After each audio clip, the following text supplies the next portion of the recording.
already time, so let's get everything started. Thanks everyone for coming, and this is our second seminar series on climate change and health. I'm the moderator today, Captain, and we're very pleased today to be able to invite Dr. Evi Samoli for today's seminar.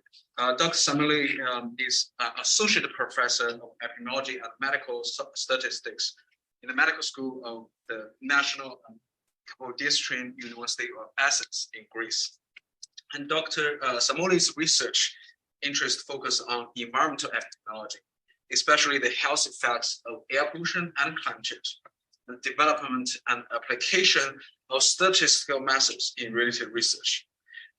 She has organized and participated in several statistical workshops in Greek and international conferences.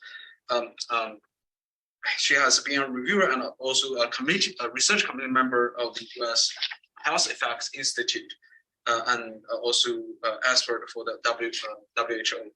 She recently co-chaired this year's international conference for the International Society of the Environmental Epidemiology. And her talk today will be air pollution health effects and the climate change, a complex interaction with various pathways. So without further ado, Dr. Samoli.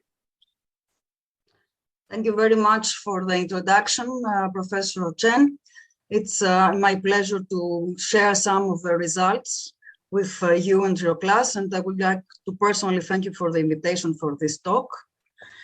Because I understand it's a rather diverse audience, I will focus my first slides on introducing the concept of air pollution, because as Professor Chen mentioned, my focus is on ambient air pollution and what we know till now of the health effects of air pollution, and then go deeper into how this interacts with the climate change health effects.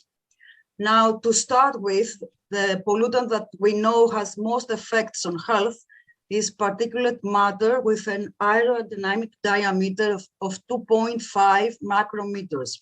To get you an idea of what particulate matter, PM2.5, means, it's a matter that it's airborne in the air and with so small, as you can see from the graph here, that is smaller, in fact, than a red blood cell. So initially, we had investigated particulate matter that had a diameter of 10 micrometers, so was PM10, but the most toxic effects of particulate matter are those associated with the smaller particles, which are easier to penetrate into the lung from the respiratory tract and cause oxidative stress and inflammation. Now you must consider that because particulate matter is matter that is airborne, its composition changes according to its sources, and it also attracts different kinds of chemical compounds depending on the atmosphere. So we have particles that are directly emitted from sources, such as tailpipe exhaustion sources, or we have secondary particles formed in the atmosphere through chemical reactions.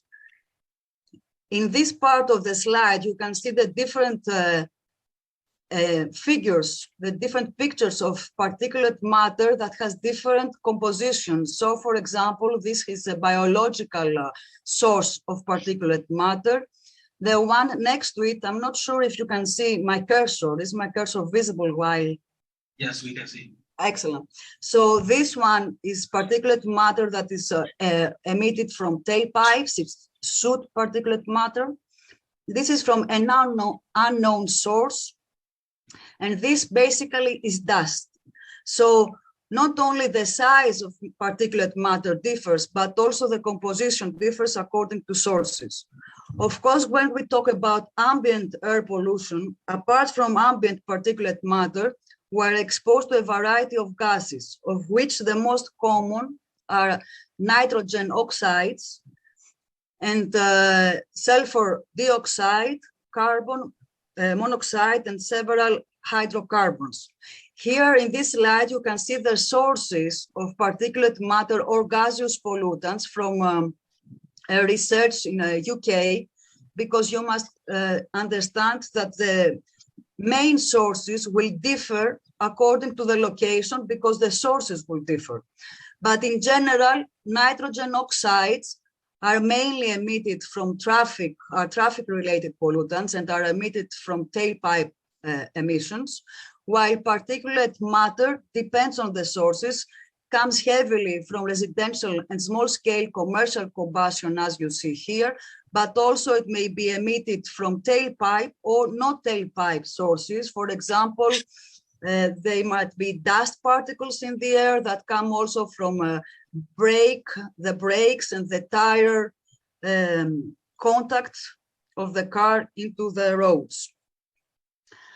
From the gaseous pollutants, the one that has received most attention apart from nitrogen oxide and the one that is most relevant with climate change is ozone. So you may be aware that ozone is the different strata of the atmosphere. When ozone is on the external atmosphere, what that is called the stratosphere, is the ozone that is good for the environment, that protects, in fact, Earth from the sun's ultraviolet radiation. But when we talk about ozone in air pollution, we meet the ozone that is encountered in the troposphere, in the lower levels of the atmosphere. And this, in fact, is a secondary gaseous pollutant, because in order to form ozone in the troposphere, this is formed from secondary chemical reactions that require nitrogen oxides emitted from traffic sources in the presence of sunlight. That is why it is heavily dependent on climate change scenario, because as we expect that the heat will increase, the temperature will heat because of climate change, ozone levels are also expected to increase. And I will give a small presentation about the known health effects of these air pollutants. Now, in general, air pollution health effects are very small. We estimate very small relative risks compared to other risk factors for health. For example, we might estimate relative risks of the scale of 1.06.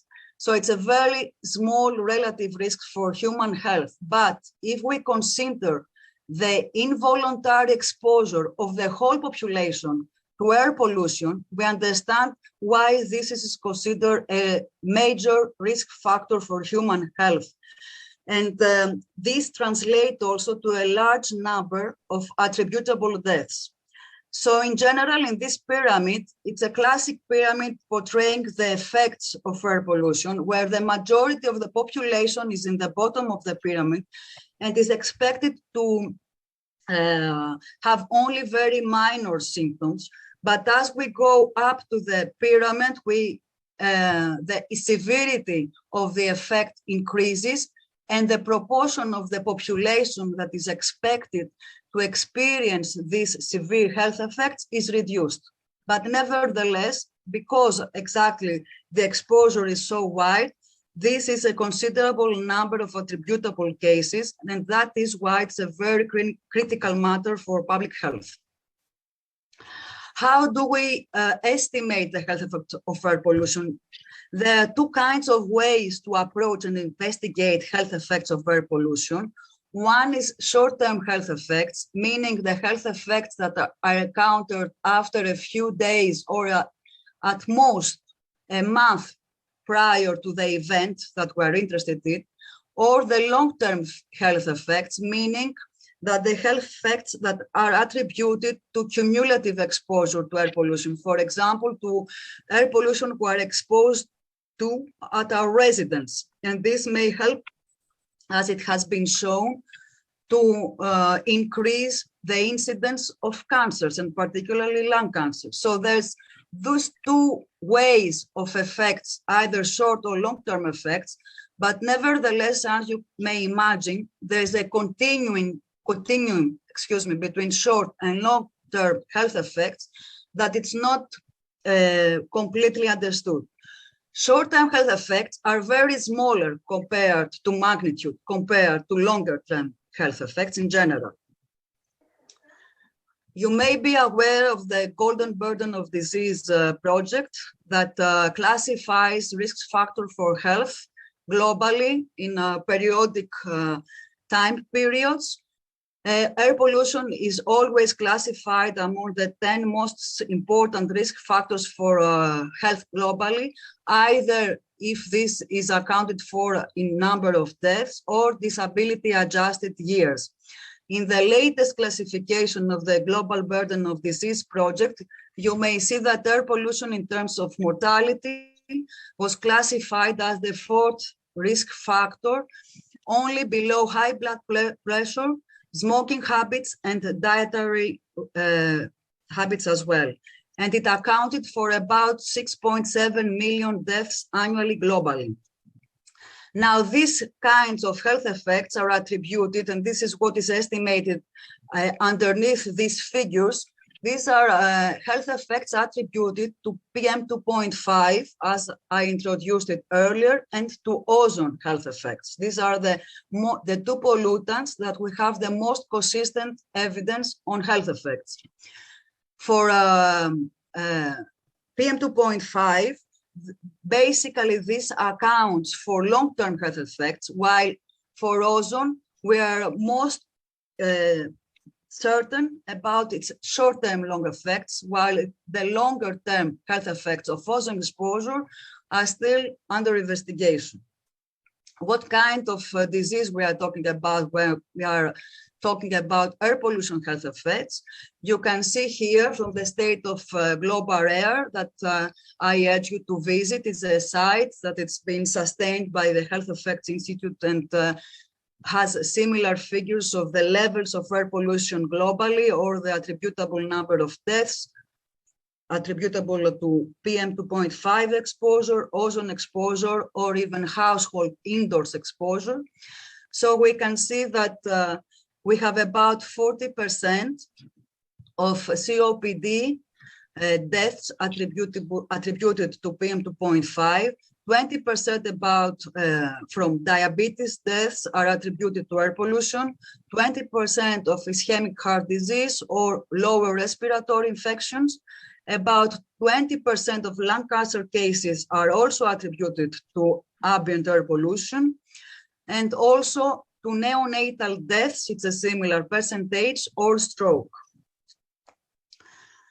Following these severe health effects for the general population and the importance in public health, WHO releases air quality guidelines regularly, and in the last month it has released the more strict guidelines requiring air pollutant levels for PM2.5 to be less than 5 micrograms per cubic meter. This is a mean year average.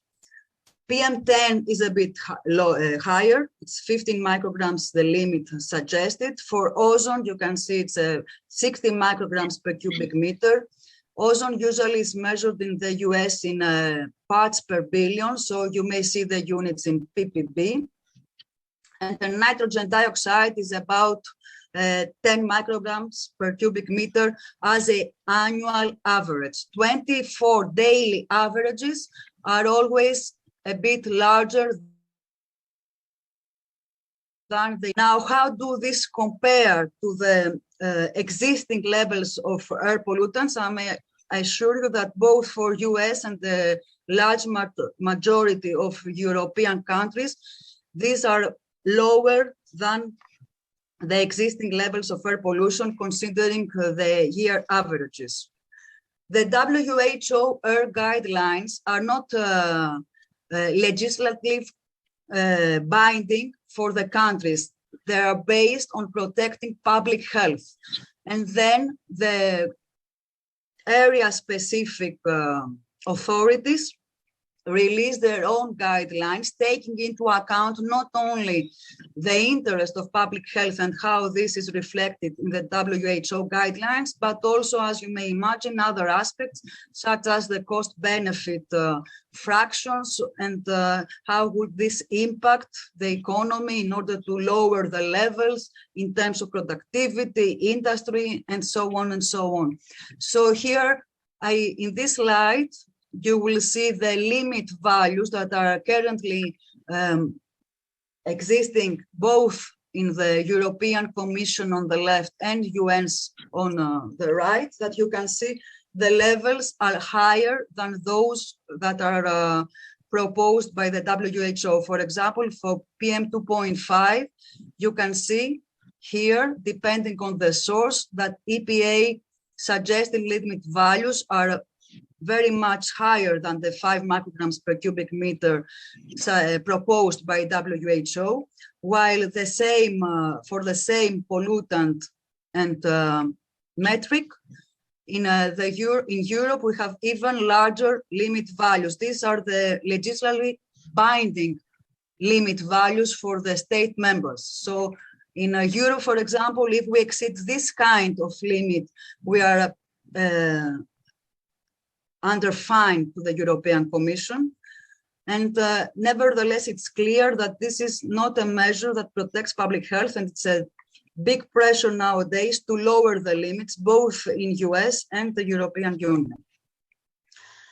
So coming into the interplay with climate change health effects, we know that the climate change health effects can be either direct or indirect. For example, we have direct health effects due to climate change extreme events, such as heat strokes under heat waves, or we may have fatalities in wildfires and similar extreme events. But we also have indirect health effects attributed to climate change, because climate change impacts also the quality of the air, so it worsens the levels of air pollutants. Hence, we have this indirect effect from increasing the health effects of air pollution that I mentioned earlier. I will show in the later slides that this is a much more complex interaction between climate change events and air pollutants.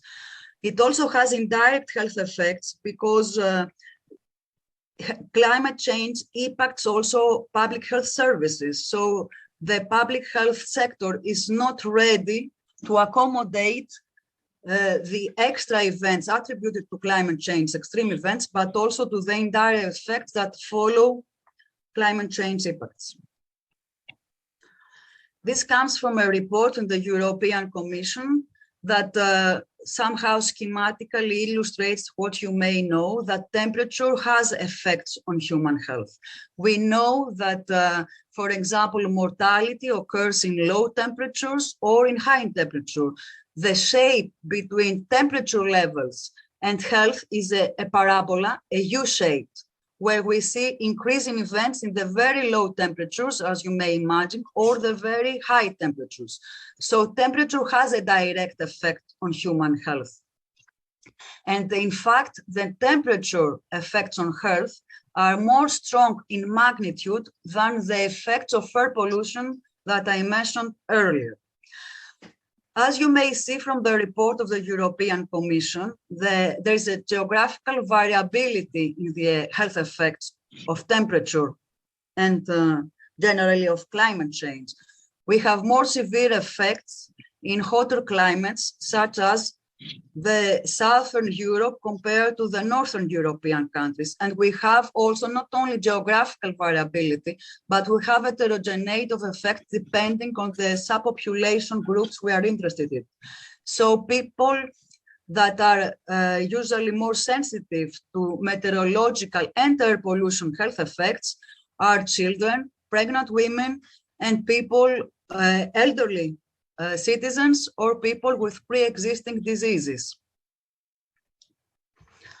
Why now climate change has a more complex pathway to health through air pollution? Because air pollution emissions also are a contributor to climate change events. So emissions increase temperature that constitutes part of climate change. And this, in fact, the increase in temperature, as I mentioned in the beginning of the talk, is necessary to produce more ozone that is also known to have adverse health effects to human health. There are also interactions between temperature and air pollution, meaning that we have higher effects of temperature in more polluted areas, or we have higher effects of air pollution in warmer areas.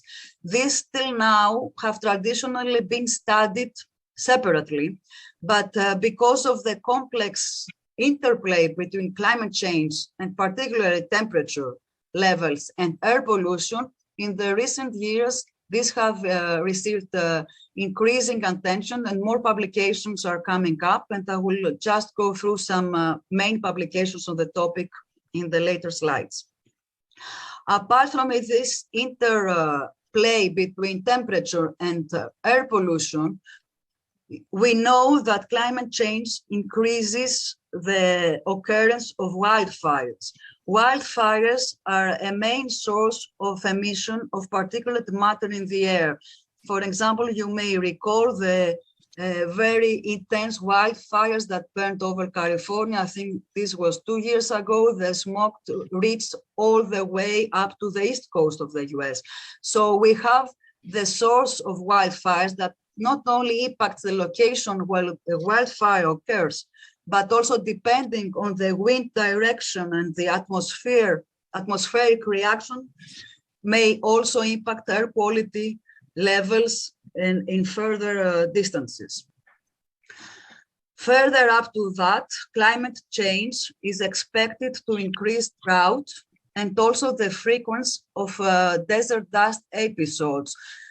I told you in the beginning that one source of particulate matter in ambient air is dust.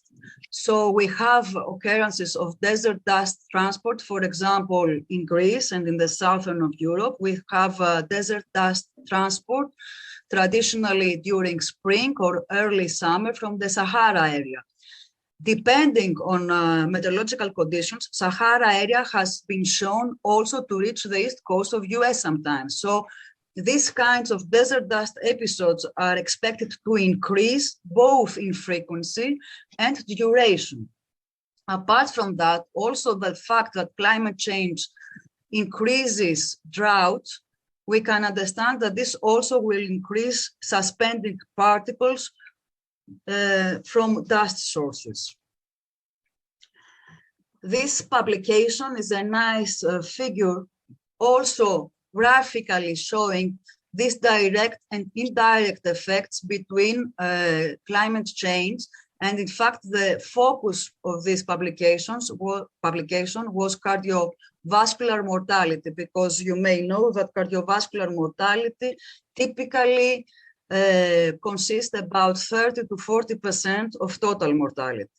So we can see that from climate change can have a direct effect to cardiovascular. Climate change leads to extreme temperature. Extreme temperature may cause cardiovascular inflammation that will lead to cardiovascular mortality through direct effect, but also through increases in the ozone levels that we know has impacts on cardiovascular mortality, has an indirect way towards there. As mentioned earlier, also the wildfires will increase due to climate change, and wildfires basically are causing increases in the levels of nitrogen dioxide and particulate matter, and in a specific chemical composition of particulate matter that is black carbon, because when solid fuel produces black carbon, which is one of the constituents, possible constituents of ambient particulate matter, that from research till now has been shown to be one of the most toxic components of particulate matter.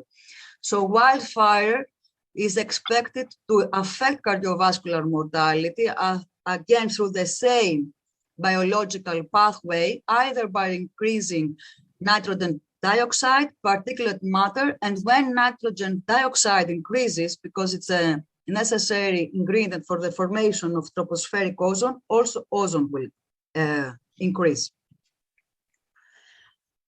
This is a very nice graph from a current European project we are running. Professor Chen is aware of this, and this has been,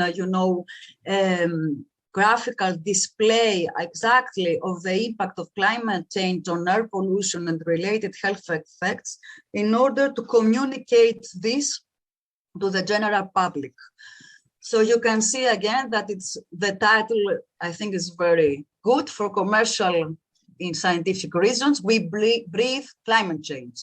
So the impact on cardiovascular mortality comes from heat waves, tropospheric or ground level ozone, particulate matter, wildfires, and then we have the health impacts that, especially in Europe, it has been estimated that air pollution may cause up to 800,000 premature deaths. Oops, I'm sorry. A few words what we mean when we talk about ozone health effects. This is the results of a global study on the short-term exposure to ozone and all-cause mortality. In the figure in the left, you may see the countries that provided data to the specific study. And here you can see per country the number of cities that contributed data. We had 188 cities from US that contributed data. You can see that US contributes a lot of ozone and mortality data, and also a lot of European cities contributed relevant data. And we had fewer countries in the Eastern Asia, a few in Asia, in Africa, and some in Australia.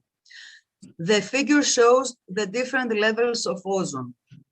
And here you can see what they estimate the relative risks in total mortality for a 10 micrograms per cubic meter increase in ozone. So this is short-term health effects of ozone. It's the previous day ozone and how this will increase the next day total mortality in the cities. And you can see, for example, that in the United States, the 10 micrograms increase in ozone is associated with about 0.2% increase in daily number of deaths. 0.2% increase is a small increase in terms of magnitude. But when we translate this into number of deaths, you can see that this is a large number of deaths. For example, if ozone exceeds the guideline from WHO at that point was 100 micrograms per cubic meter, in the US, this was attributed to about 200 annual excess deaths attributed to ozone short-term exposure. And this, in fact, was a 0.4% increase in total mortality. So about a rather large percent of total mortality could be attributed to ozone exposure. You can also see that depending on the area of the world analyzed, the magnitude of effects differed. Okay, for example, in Athens, that's a smaller country, sorry, a smaller city, because we only contributed one city to the analysis compared to Los Angeles, for example, that is the estimate here. We have fewer number of deaths because we have a smaller population. Especially for USA, it has been estimated that 1 to 4 degrees Celsius increase in mean daily temperature will lead to an increase of ozone levels by 1 to 5 parts per billion. This is about 10 micrograms per cubic meter increase. And this is expected to account for tens of thousands of hospitalizations and deaths annually by 2030. It has also been an estimate, because you may recall that in 2003, we had a major heat wave in Europe, when a lot of excess deaths were attributed exactly to the effects of these heat waves. There was a recent study indicating that about half of these effects of these deaths could be attributed to the ozone exposure that increased exactly because of these extreme heat days.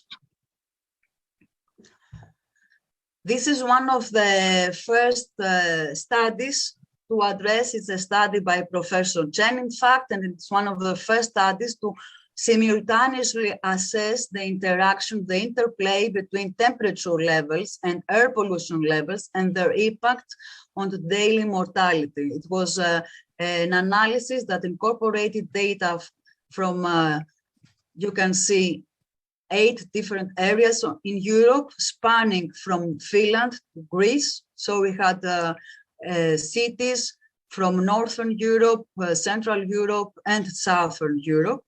And the table below shows the results, how the air pollution health effects differed according to different levels of air pollution. Just to briefly mention, we have the previous day ozone health effects, the previous day PM10 health effects, the previous day PM2.5 health effects, and PNC are even smaller particles. It's a metric to study ultrafine particles that have are particles that have a diameter even smaller than 0.1 micrometer. So if you see a bit closer the percent increase of mortality attributed to each pollutant, depending on the levels of temperature, we can see steadily that there is a trend that we have higher effects for all air pollution, for all air pollutants studied when air temperature levels are higher. And the same goes for cardiovascular deaths. Following this study by Professor Chen, there have been many other studies following the same rationale and investigating this interaction between temperature and air pollutants. And this is a nice review of several studies across the globe that have tried to assess the interaction between particles and temperature and try to estimate future attributable events depending on emission scenarios, both for air pollution and future climatic scenarios. I see that we are running a bit out of time, so I will go very quickly through this.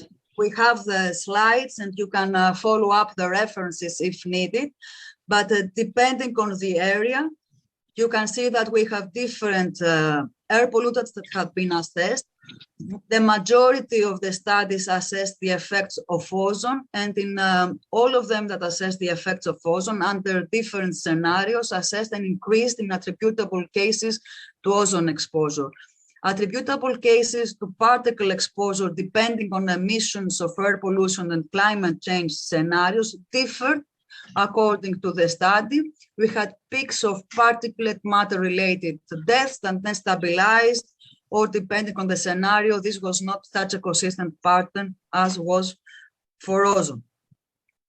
In any case, the authors urged that future scenarios should try to account for both changes in emissions, because we have a transition, for example, from solid fuel to the electric fleet for traffic, but also to different measures that will account for different emissions that will change future climate change scenarios and associated temperature levels.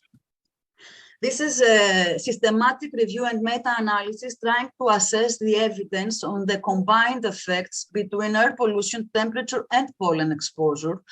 I will not go very much in depth, but this table shows a summary of the results that studied all 3 exposures together, because climate change impact, my talk is focused on human health, but of course climate change has impact on agriculture, and this is expected also to increase certain levels of pollen that is also, as we know, associated with respiratory effects.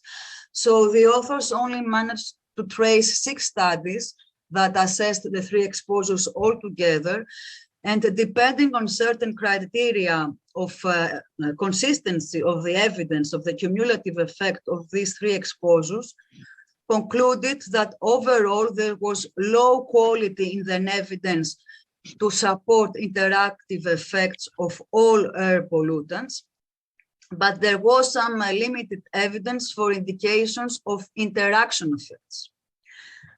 they figured that there was a much larger literature that assessed both heat effects and air pollution simultaneously, and they managed to gather 39 studies that assessed the interactive effects on both, and the conclusion of this systematic reviews that in fact there was a moderate quality of evidence that the dose response relationships in a number of studies was moderate, but there was sufficient evidence that there were synergistic effects between heat and air pollution exposure, specifically for ozone and particulate matter.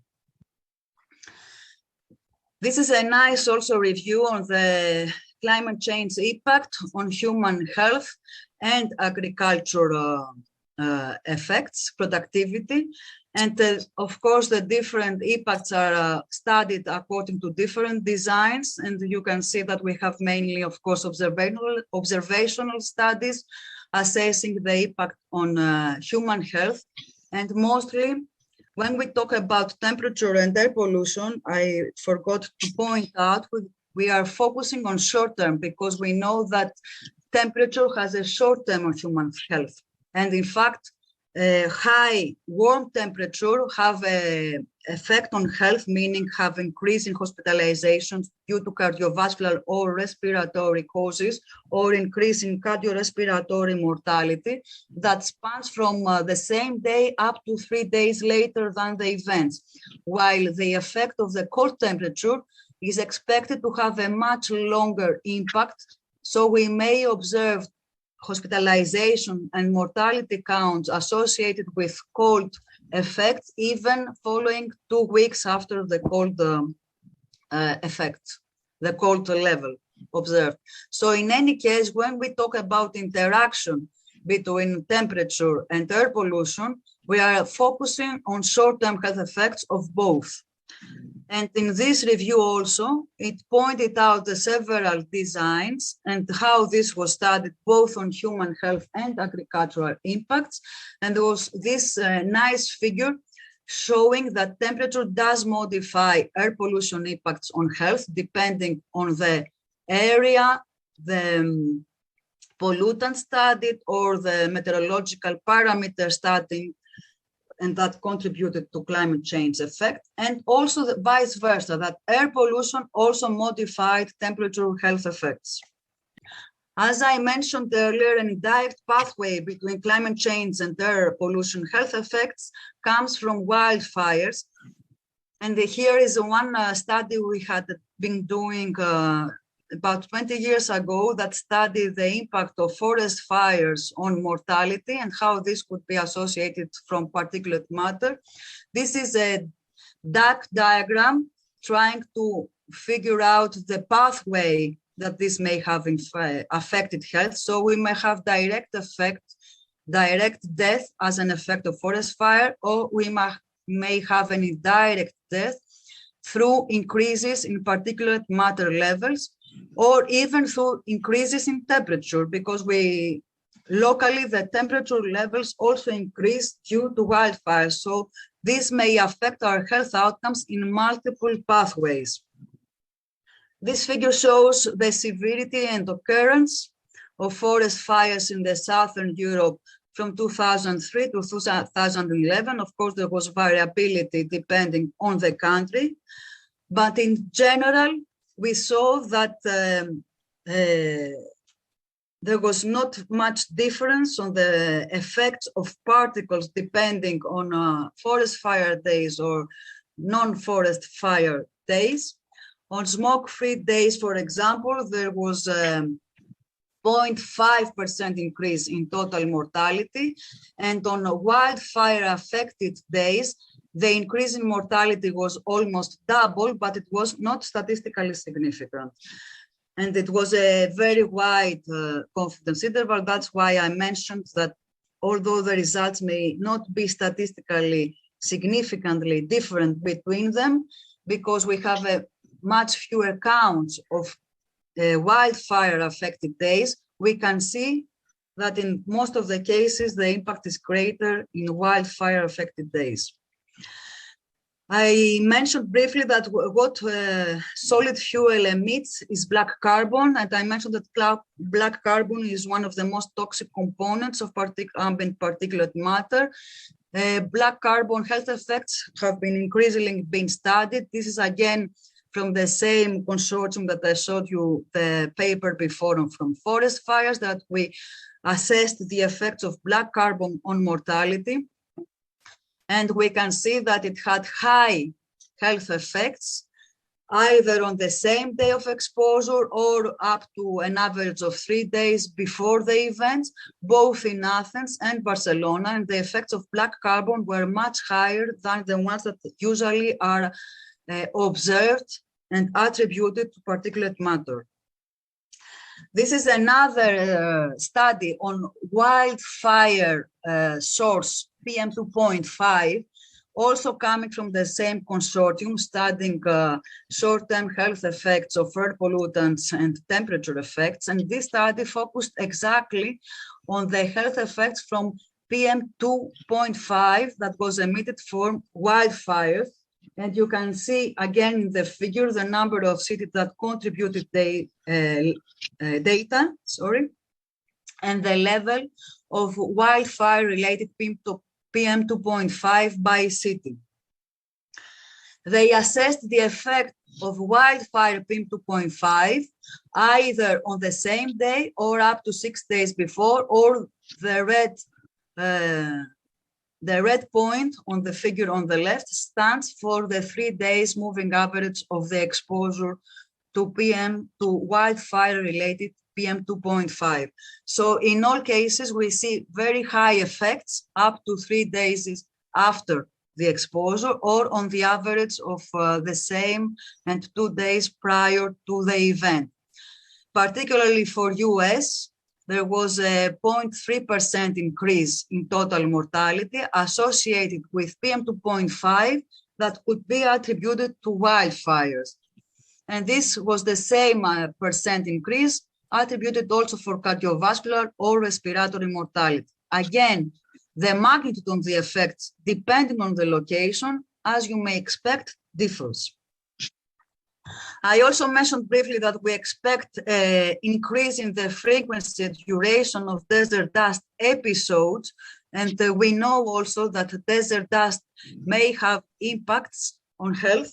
And here is again a paper investigating the impact of desert dust on daily mortality in Southern Europe. And you can see, because particles from desert dust are of larger diameter, we assessed here the health effects of PM10 that are larger, as I mentioned in the beginning, compared to PM2.5, and whether this could be attributed to non-desert dust sources or desert sources, excuse me. So in total, for example, for all-cause mortality, an increase in PM10 was associated with a 0.5% increase in total mortality. This was a bit higher, 0.55 for non-desert PM10, and PM10 originating from desert dust had even higher effects on total mortality, and pattern was pretty much the same when we assessed cardiovascular mortality, respiratory mortality, and also there was an impact on hospital admissions. So to conclude, and thank you for your attention, there seem to be synergistic and interactive effects between climate change variables such as temperature and air pollution. There is heterogeneity on the effects depending on the location we are studying, but this may be also attributed to a large variety of factors, also on socioeconomic factors, the percent of aging of the population, and other demographic characteristics. There is a call for further research on interactions between parameters of air pollution and climate change events, but also on the assessment of the cumulative effects of all these environmental factors. And there's also a need to address more complex future scenarios accounting for reduction on tailpipe emissions due to the electrification of the fleet, as I mentioned earlier, but this is also expected to account for an increase in non-tailpipe emissions due to tire wear and brake wear. And we need to push through policy decisions to develop solutions that will effectively tackle both climate change and air pollution levels, because these seem to be undividedly interchanged between them. So thank you very much for your attention, and I would particularly like to thank my team in the University of Athens and also the consortium of the exhaustion research program at Skeletal Learning in Europe. And I will be happy to discuss any questions either today or in person in about 2 weeks' time. Thank you.